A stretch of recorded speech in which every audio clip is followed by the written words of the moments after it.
Welcome everyone to our Tuesday night mental wellness. I am the host this evening. I'm Sarah Hine. I'm from Wisconsin and really excited to see all of you and have you a part of this amazing evening, because tonight we are focusing on children. That is our topic. It's back to school season. And I couldn't have thought of a better person to really give us some light on what's happening in today's world, some hope, a whole lot of hope. Tonight is about hope. It's not about the darkness. It is about hope for children, for families, for parents, than the one and only pediatrician, Dr. Kevin Rouse. And Dr. Kevin, first of all, I want to just thank you from the bottom of my heart. I know you're coming to us, I would call it hot off the press from your office. His office is in the background, guys. He squeezed us in because he just loves helping children so much. That's who he is. I had the privilege of getting to know Dr. Kevin a couple of years ago. Met him through a great mutual friend of ours. And Dr. Kevin, what impressed me the most about Dr. Kevin was I've been around the block when it comes to doctors. My husband's suffered from a rare disease. He's been sick for the last decade of his life. And I have been literally around the country dealing with very high-end specialists. And I'll be honest, I was feeling pretty not liking doctors so much, because a lot of them had no bedside manner. They were not open-minded. They were just quick to push the pill, meant multiple pills. And when I met Dr. Kevin, I had some faith and hope renewed. And then the more I got to know the guy, and then I met his wonderful wife, Dana, and found out he's got 2 amazing children, and that his family is his why in life, and that he's had his practice for over 20 years. And his passion is about always looking outside the box and looking for alternatives in any way, shape, or form, which means that he has to really go outside the box because medical school didn't teach him those things. And he's shaking his head. I had renewed faith that there are really good doctors out there. And I'm very picky who I interview.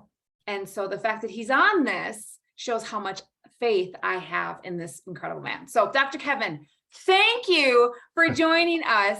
We love you. And thank you for renewing faith in me personally, that there are some really amazing doctors out there. Wow, what an introduction. Thanks, Sarah. I'm humbled and honored to be here.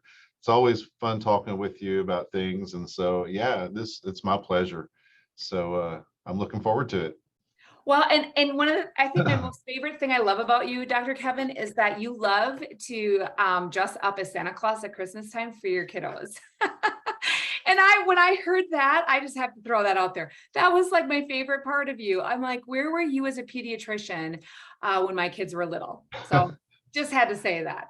I actually had a kiddo yesterday said, you look like Santa Claus. And I said, well, I don't think the two of us have ever been seen together in the same place at the same time. So just say it. That's awesome. That is awesome. Well, listen, we live in a changing world, and I'm a mom of 3 and a grandmother now of two beautiful little granddaughters. And I look at what these young families, Dr. Kevin, are going through, and it's some scary stuff.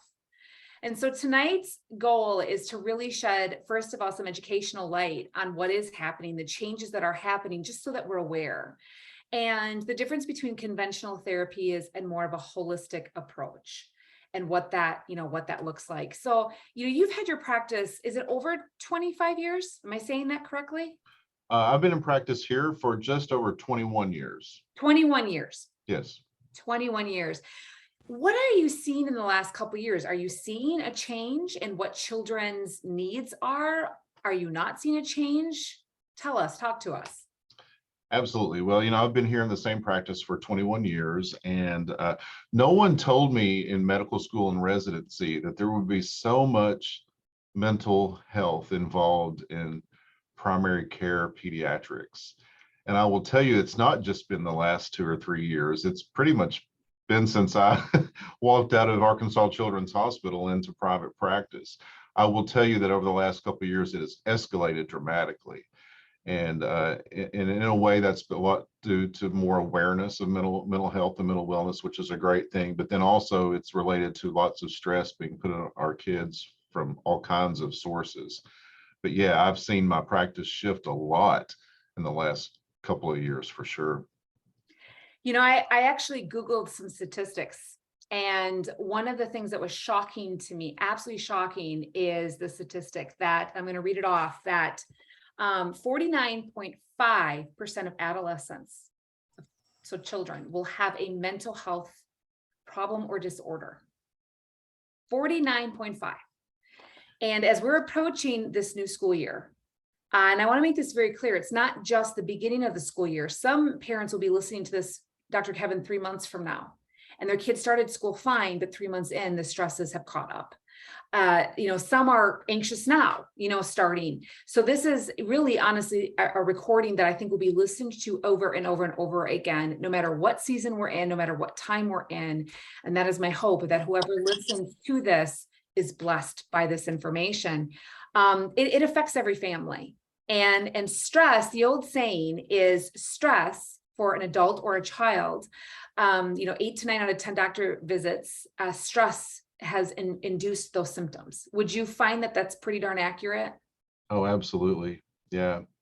We're all stressed. Everybody's stressed, from kids to adults. And I will tell you that a large portion of what I see symptom-wise in kids can be boiled down to stress in a large majority. Let's talk about that. Tell us, what are the symptoms? Because I think for all the parents and grandparents and neighbors and aunts and uncles that are listening tonight, educate us what to watch for and what to be aware and look for in our children. Well, you also have to think about age groups, Right. our elementary age kids, I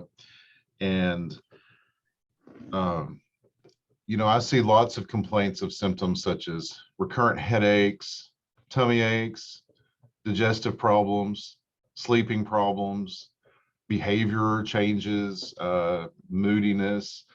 But I'd say the two biggest physical complaints I see among kids, and actually this goes into adolescents too, would be stomach aches and headaches.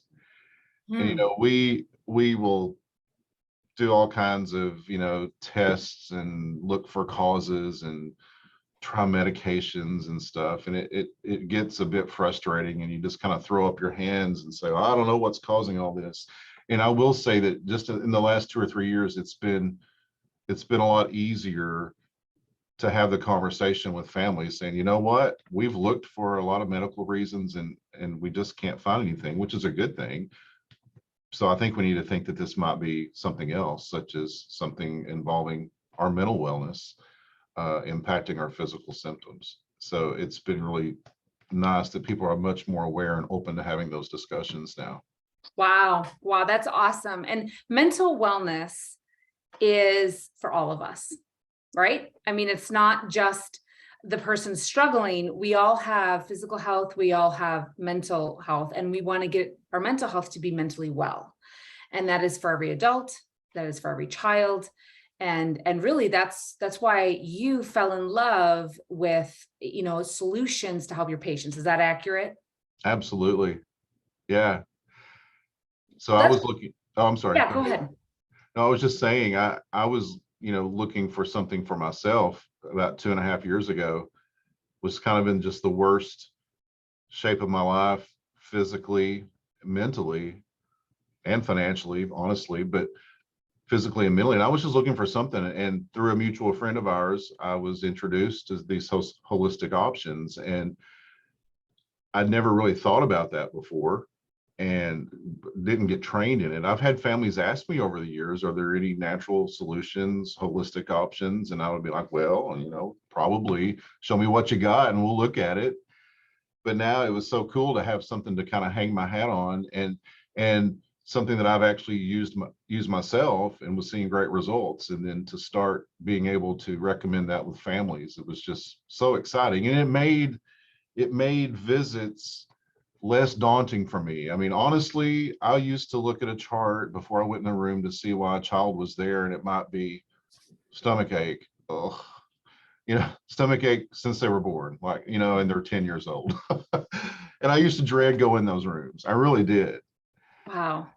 Or even if it was just flat out ADHD not controlled with their meds. Oh, here we go. I got to go. This is going to take forever. And I would just get stressed out about that. And it was just really, I found myself being excited to go in that room because I think I have something that would help these folks, because it's helped me for one thing. And so it was just a whole different perspective for me. Absolutely. I love that. Let's talk a little bit about the difference between conventional and holistic, because we want to encourage every parent listening to this that it's important for you to consult with your physician. Obviously, Dr. Rouse is not trying to, diagnose your child over this, whether you're listening to the podcast or listening to the recording or you're on the live. It is really about consulting with your physician, but to take literally some notes as to what we're going to cover tonight, to look at conventional versus more of a holistic approach. Conventional is a lot of, different medications that you can take. And I looked up the average, just for an example, ADD, ADHD side effects, the common side effects to those meds. And this is what I found. And tell me if I'm inaccurate in saying this, Dr. Kevin. Sleep problems, decreased appetite, weight loss, increased blood pressure, dizziness, headaches, stomach aches, moodiness, nervousness, and in some patients, tick disorders, and even personality changes. That's pretty accurate for side effects to a lot of meds. You get the clapper on that. It's actually, I just saw that on my desk. How funny. I don't want the clapper on that. That's awful. No, honestly, it's not a good thing. But you hit the nail. You hit the nail on the head. You scored an A+ on that. That's sad. And I want to give parents hope tonight, because it takes a village to raise a child. The old saying, it's true. It does. And when parents are exhausted and they're tired, and, there's a time and a place for medications. This is not putting all medications down. We want to make that very clear, but what if we started to flip the switch in America, where instead of we just put children on medications first, what if we looked at more of a holistic approach first and save the medications for last? Do you think, from your professional opinion, that would be a wise decision for parents? Oh, absolutely. Yeah, absolutely. For all of my professional life career, I was taught that, and once again, I am not abandoning traditional medicine. I still prescribe medications for ADHD. I use products in conjunction with those. And I always recommend you talk with your physician and personalize your treatment and be comfortable with the physician you're using. But I was taught that the gold standard, and in medical terms, gold standard means that's what you do. That's the be all end all treatment for something. The gold standard for ADHD was stimulant therapy with methylphenidate. That's what I was taught. And so I went into my practice with that a mindset, and I won't say that I wasn't open to other things, but I didn't know about other things. And so that's just the pattern I fell into for the last 18, 19 years of my practice. Is you see a child with certain issues, you send them for testing, which is appropriate. You get a diagnosis, and boom, you write your prescription. And that works for some kids. But just like you mentioned, everything you listed, I've seen every one of those things you listed. I've seen some of those today. So wow, it's so true. And to have something else, and to realize that there's science. And for me, what's cool is that this is not something I have just decided, oh, I think I'll try this, it sounds really neat. I actually got to study the science behind it and talk to the scientists behind it. I've never spoken to whoever, well, obviously they're probably no longer with us, but whoever developed our stimulant meds. I don't get to, obviously I do get to visit with pharmaceutical reps, but as far as talking to someone who has actually done the science and the studies behind these products, personally, that speaks volumes that I'm comfortable with what I'm using. Yeah, I love that you just said that. Let's talk a little bit about this gut-brain connection and how food is your mood. And I'm gonna have this conversation between Dr. Kevin where I'm gonna like be the layman person and be the advocate for all of you who are not sciencey, and then he can help fill in the gaps. But parents, have you ever noticed at Halloween time, the following Monday after Halloween weekend, he's already laughing. He knows where I'm going with this. Are teachers saying, oh, my classroom is calm as can be? No, kids are freaking wired because they ate sugar. Food is your mood. And they didn't just eat sugar. They ate all sorts of colors and dyes, things that are not even allowed in other countries. Just saying. So listen, we have got to start to become educated on this and realize that our food is our mood. And science used to tell us, you know, we didn't know what we didn't know, that everything we thought, all of our feel-good neurotransmitters were in our brain, but now science has revealed to us that's not necessarily true. Is that, Dr. Kevin? That neurotransmitters are made also, your serotonin and your dopamine are produced in your gut. Can you tell us a little bit about this gut-brain connection story that really has shifted how we treat children and adults? Yeah, correct. So first of all, I am not Dr. Talbot. Right. And, you know, I tend to be kind of a straight talking plain guy. So I'm not going to just bore you with science for one reason. I'm not sure I can talk as intelligent. I know I can't talk as intelligently, but I do know through my training that the gut is more than just a digestive organ. Okay. And the gut's composed of several organs, but that system is not just for digestion. Obviously that's one of its primary functions, but our immune system is centered in our gut. I knew that. Our neurotransmitters are produced in our gut, and I knew that. But I never really thought about that much before. I didn't think that, you know, and I knew that kids who were eating a lot of processed foods or a lot of sugar or, you know, not eating healthy, those kids tend to have a little more issues. You know, our ADHD kids that were, you know, those were, we would kind of target, you know, say you need to eat right, but that's about all we would say.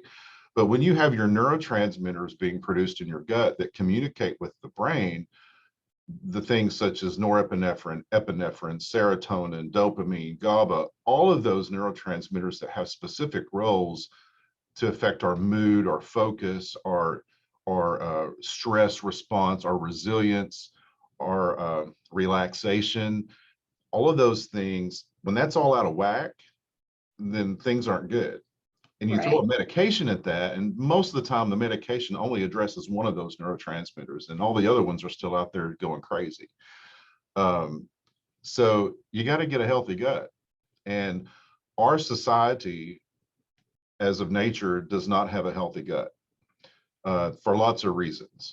The diet we eat is very important. You know, we have a diet full of processed foods, dyes, the sources of our food, you know, some of the things we're not sure where it's obtained from, the sugar process, you know, all of that stuff, just diet, yuck.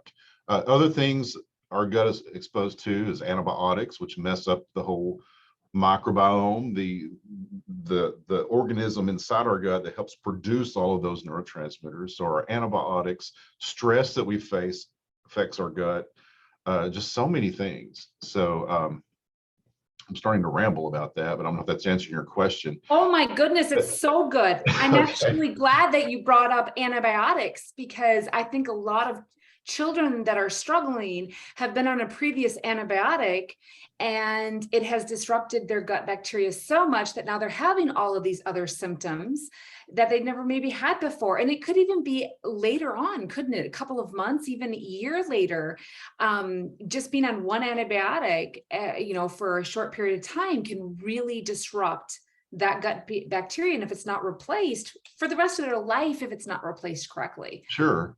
Right? Yeah, and so the antibiotics, and you all know, I mean, obviously I'm a pediatrician, so this is a big part of my practice. You know, I see sick kids, and you know, that first 2 or 3 years of life, it feels like you're in the doctor's office all the time, ear infection, sinus infection, strep throat, whatever, and you're getting your antibiotics, which are necessary, but totally jacks up your microbiome. And then the diet that we have, the environment we have, doesn't ever fix it back. And of course, then the last few years, everybody's talked about doing probiotics and prebiotics. And I'm like, yeah, that sounds good. Let's put your kid on probiotic because we're putting them on antibiotics. Well, what I've learned in the last couple of years, the importance of strain specific probiotics that have a specific function for the microbiome to restore that gut organism to do what it's supposed to do. So when you just say, oh, I'm gonna get a probiotic, well, you got to look and see exactly which one you're on. And that's the cool thing about the science behind our products, is that they have studied which specific probiotic does what for the gut-brain axis. I love that you just said that. Here's what I heard, Kevin, and I hope this helps somebody who's not scientific, because you and I are like the blind leading the blind with the science of probiotics, but we're going to get through this. So here's my analogy is that Dr. Sean had explained one time, is the word probiotic is like the word dog. And if you have a pit bull and a mini toy doodle, golden doodle, they're two very different dogs. They're different species. Well, that's the same as your gut bacteria. So if you think you're on a probiotic, you're treating it, that's like treating the dog, but a pit bull to a mini toy golden doodle, they're very different. And that's what Kevin's saying about these strain specific pro and prebiotics. It is complicated. And what I love about the brand that you represent, Dr. Kevin, Amari Global, which is the first ever mental wellness company, it's actually trademarked that, is that we've simplified that for the average family. Because you don't have to be a scientist, you don't have to be a kombucha brewmaster and spend most of your life and days in the kitchen making kombuchas. We've created a wonderful kids pack that's simple. It's like the new version of, I wouldn't say it's like a meal replacement, but like nutritional fast food that you can just order. It just shows up and it's there. And Dr. Kevin, what I wanted to share with parents tonight is a couple of the ingredients that are in a couple of our products that I think are really cool. There's a product for kids' mood that has Affron in it, which is a patented, clinically studied premium saffron extract that helps normalize your feel-good neurotransmitters. It reduces oxidative stress, your stress hormones, and provides neuroproductive benefits. We also have something called holy basil, which these are ingredients that you don't see or have on your dinner table every day. Let's be real, people. Okay.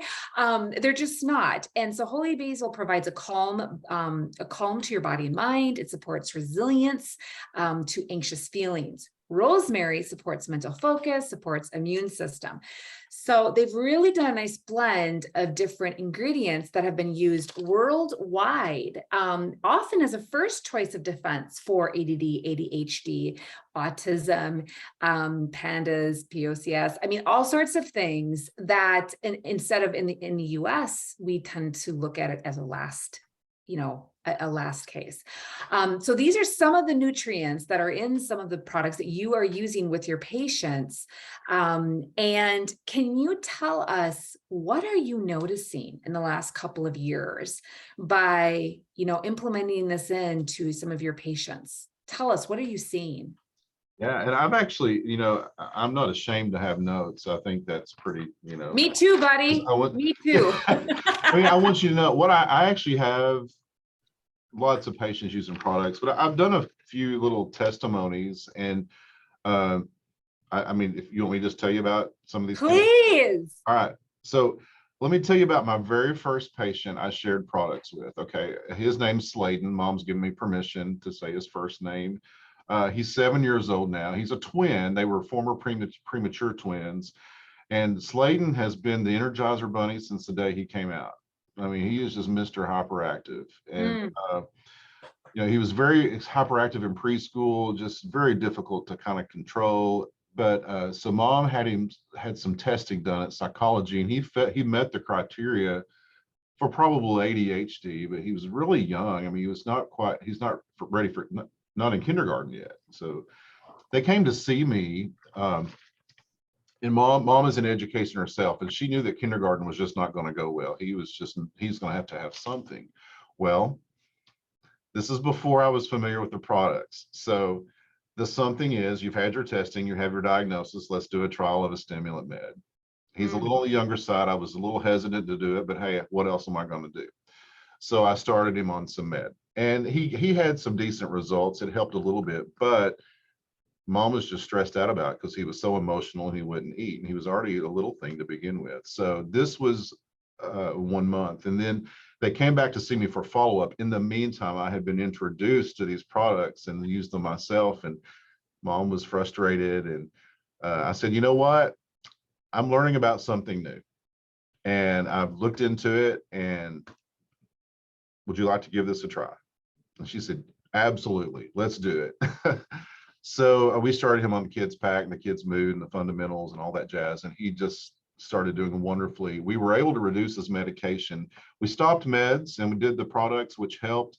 When school got started, he was still very, very hyper, so we did have to put him back on a smaller dose of stimulant, and he has done great since then. He's going into 2nd grade now, and takes a very small dose of stimulant and continues to use our kids' products. Wow. Sophie's 5 years old now, but she has a seizure disorder that's controlled with seizure meds, but she's always just been a horrible eater, a picky eater, wouldn't gain weight. Mom started her on the kids pack, and I actually wrote down the text she sent me. Within a few weeks, I get this. She eats Dr. Rouse. She actually eats and gets hungry. It's amazing. Pretty cool, huh? Wow. Tyler. Okay, Tyler's a cool dude. He's 13 and he has autism. I've seen Tyler since he was born. Tyler was very hyperactive, and so when he was in elementary school, he was on a stimulant for ADHD, and it helped, but he dealt with not eating and not gaining weight well, emotional side effects, and mom had just kind of had enough, and so she stopped meds, and he just kind of cruised through elementary school and just kind of survived basically. But then along comes junior high, and things are a lot more demanding, and his grades started suffering. His teacher started saying he's not able to stay focused, and he's just disorganized. And so mom had been seeing and watching what I'd been doing, and came and asked me some questions, and she said, I don't want to put him back on meds. I'm not going to go through that again. And so I said, well, let's give it a try. He is over 100 pounds. So we decided to go ahead, and he doesn't like to drink things. He has texture issues with his autism. And so he's over 100 pounds. So we opt to use our adult products, our fundamentals pack. And that guy has done amazing. The teacher within a few weeks was telling mom he is reading to us chapters at a time instead of struggling to get a page done. He's just doing very well. Now, in fact, I just saw him a couple weeks ago for checkup, and he's doing great. That's Tyler. Ella and Axel are brother and sisters. Ella is 6. Ella's 8, Axel's 6. These kids have anxiety through the roof, and I used to see them all the time for just abdominal pain, constipation, just one of those visits where, and mom would know that I would just get frustrated and say, I don't know what else to do. They're healthy kids. I don't know why their stomach hurts all the time. Enter the kids pack. No more constipation. No more tummy aches. Doing great. The Wesley girls. Okay, this is a family of 3 daughters. The most complicated one of them is Olivia. Olivia is 10. Olivia also has seizure disorder, and it's not just a typical seizure disorder where you take a medicine to control your seizures. She has very severe, frequent, daily, multiple times a day seizures. It's been almost devastating to her development along the way. She's had to have a vagus nerve stimulator, been on multiple meds. She's had a partial lobectomy surgery on her brain. And so she also struggles with focus, not doing well in school. They tried a stimulant on her and she wouldn't eat. I mean, she was losing weight and she didn't have a lot to lose to begin with. So mom came to me and said, I can't do this medicine anymore. We put her on the kids pack, stopped her med. She's doing wonderfully. They homeschool. She's progressing well. She's eating. She's gaining weight. Mom also started her 2 younger daughters on them, 6-year-old and a 4-year-old, that have anxiety and chronic abdominal pain, constipation, things like that, working wonders for them as well. So those are just a handful. Wow.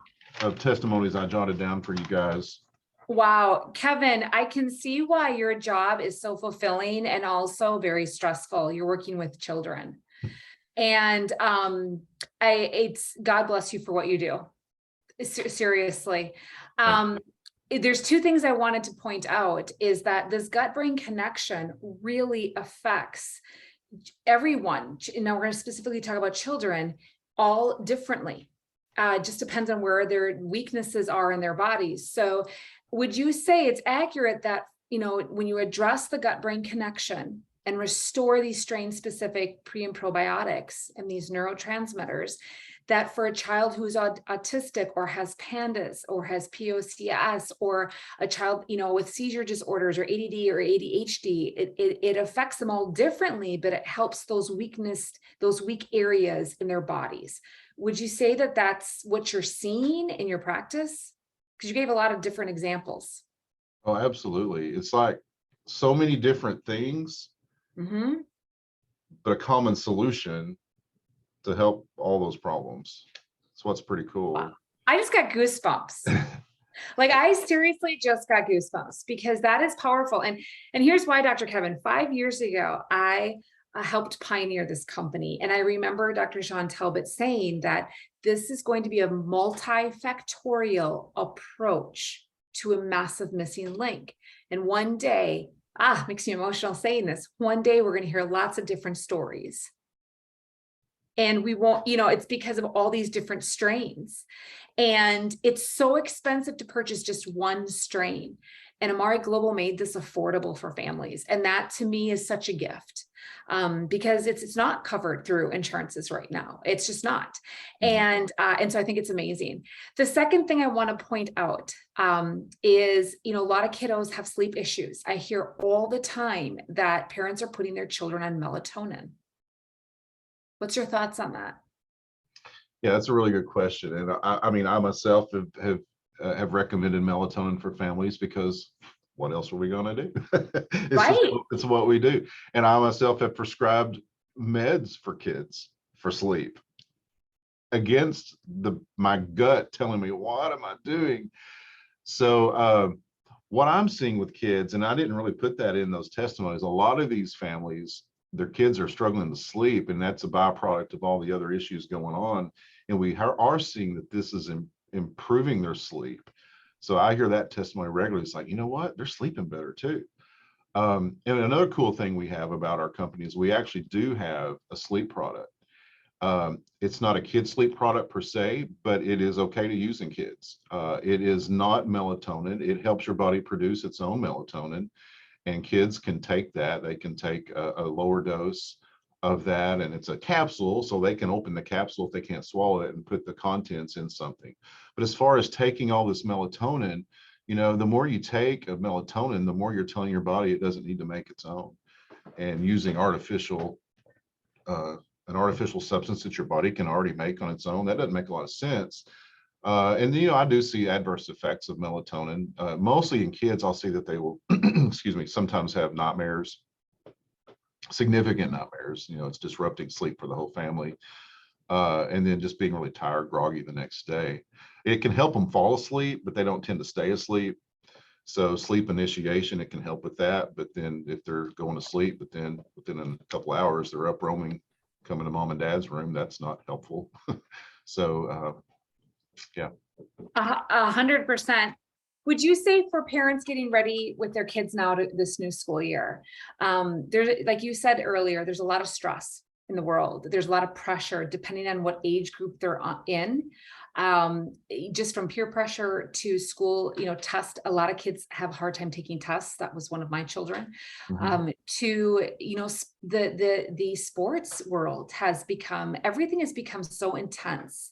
To just our world has become intense. To the isolation that most kids went through, let's face it, for the last couple of years. It is a fear-based world out there that our children now are going off into school. And it's just a lot of things going on. And so as parents are, looking at how can I equip my child going into this school year to help them focus better, help them sleep better, help them become more stress resilient. What would be a simple solution that you'd recommend if you could recommend a preventative thing for every parent? What would you recommend? Oh, wow. That's a big question. That's a tough one. You're putting a lot of pressure on me I here. know. I know. You know, Sarah, I'm a firm believer in the importance of family Mm, and whatever that looks like for your household. But I think, you know, as a society, we've become so immersed with, and I'm guilty of this too, when you're with your family, you're not really with your family. You're on your phone, you're checking your social media, you're watching YouTube videos, you're looking at TikToks, whatever it is. So I'm a firm believer in families getting back to each other and being aware of each other and spending time with each other and watching for signs that something may not be right with one of your family members. And obviously we're talking about kids. So parents watching your kids, you know, if your kids' behavior starts seeming different than normal for them, or if they, you know, especially adolescents, if they're I mean, adolescents withdraw, we know that they go to the room and want to stay there. But if they seem to be doing that more than what you would typically expect, if they seem to be losing interest in things that they normally have been interested in, just watch for signs like that. You know, by being in this profession for 20 years with kids, I started this practice where there was no such thing as cell phones, or there were very few. mm. There were not smartphones. There was not social media, but I've watched all that develop just in the last few years, and that's coincided, you know, I mean, forget pandemic. Without pandemic, I think we would probably still be dealing with as much mental health issues with, especially with adolescents and social media.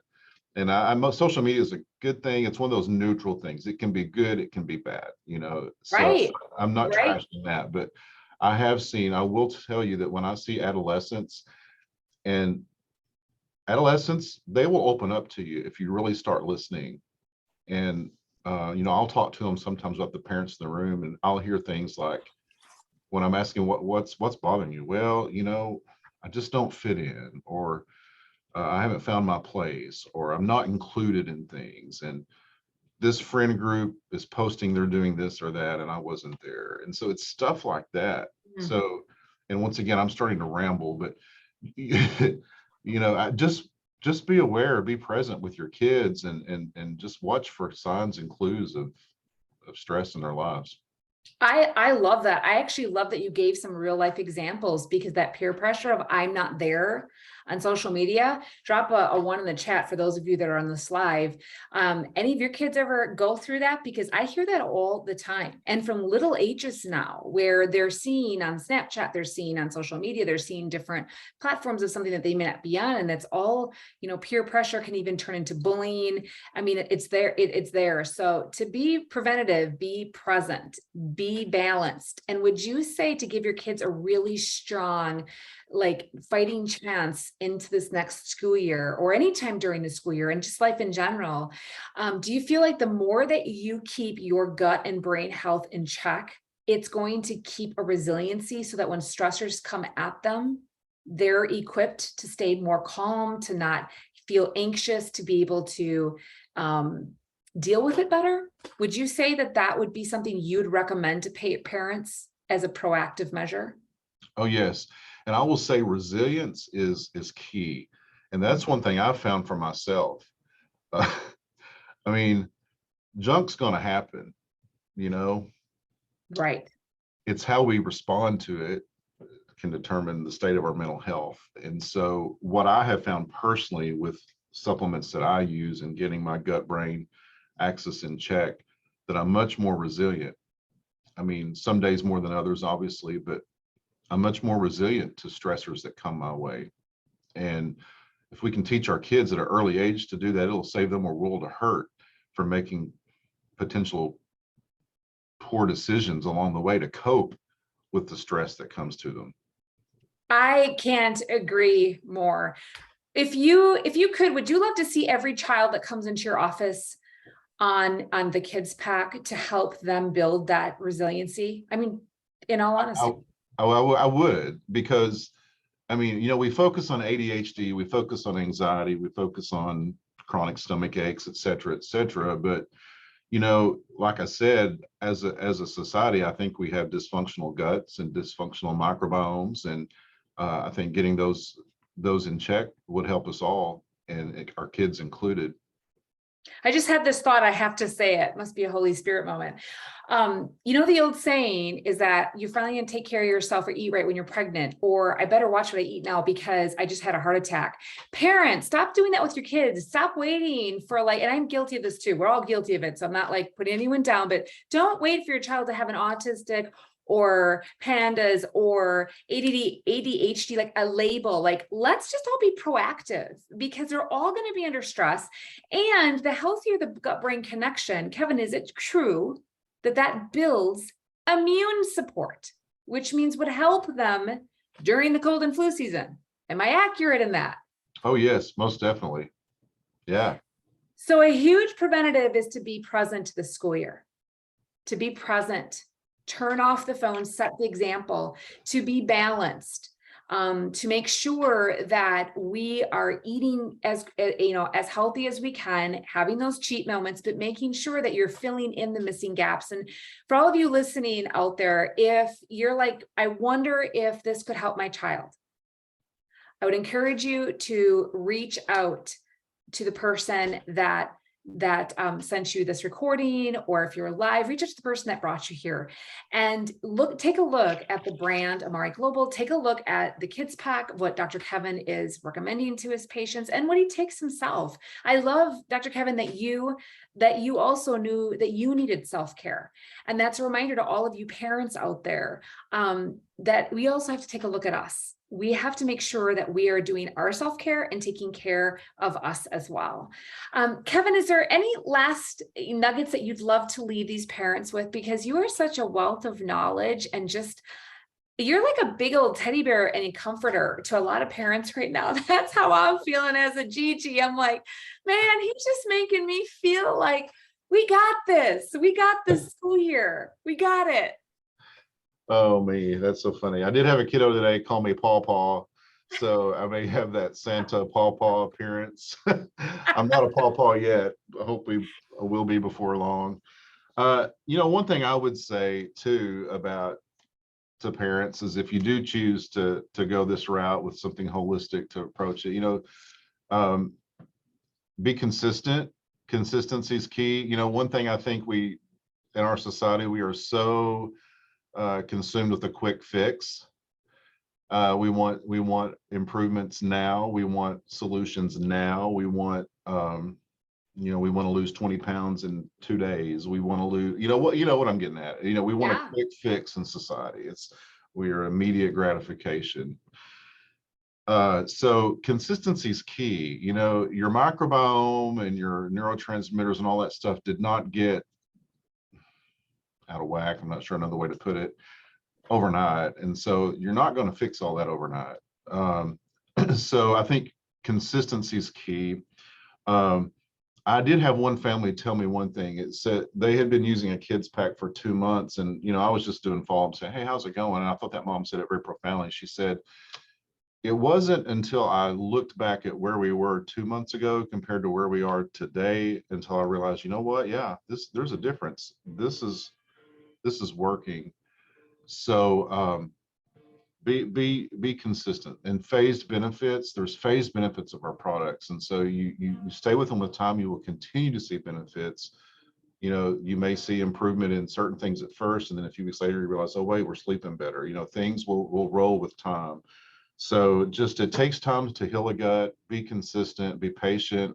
That would be something. And then also, like I said earlier, one thing I want to leave with people is be aware of your kids. You know, watch for signs of any kind of stress problems they're having, anxiety problems, anything that might be a red flag to you.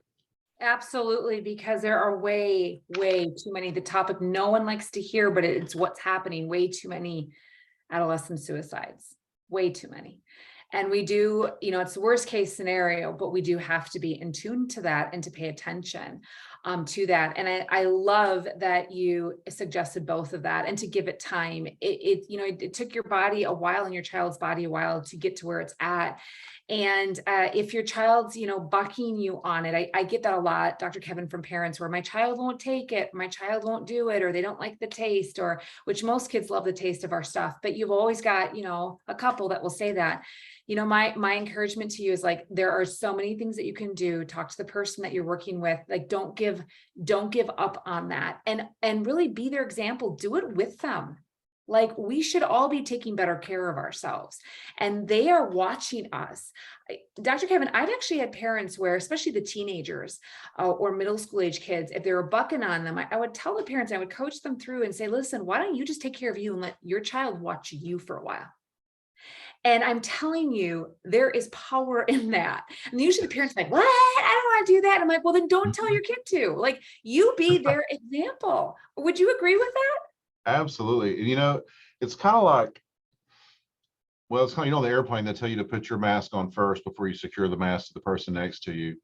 You can't really help others until you help Yeah. yourself and you take care of yourself first. So along with giving them an example of how to take stuff, but if you're dealing with mental health struggles, gosh, get your help, take care of yourself. And then that's key. So do that. All I will leave families with this is not a quick fix. This is not going to fix everything in your family's life, but there are nutritional tools or support. There's positive communities out there that are here to give you guidance. And Dr. Kevin, you did just that tonight. You gave families some guidance tonight of things that they can try over time, being patient, being present, being balanced, that hopefully there will be many, many, many more testimonies and stories of the ones you shared tonight. And for all sorts of different issues, you can never go wrong by fueling the body correctly. The body needs nutrition every day. It needs fuel every day. Dr. Kevin, thank you for your precious time. We know you have a very full, productive life. We appreciate your time. On behalf of all the thousands of people that will be listening to this, we love you, we respect you, and God bless you. Thank you for Thanks, Sarah. You're My welcome. pleasure. So much fun talking with you as usual. Always, always. All right, take care. Good night, everyone. Thank you so much.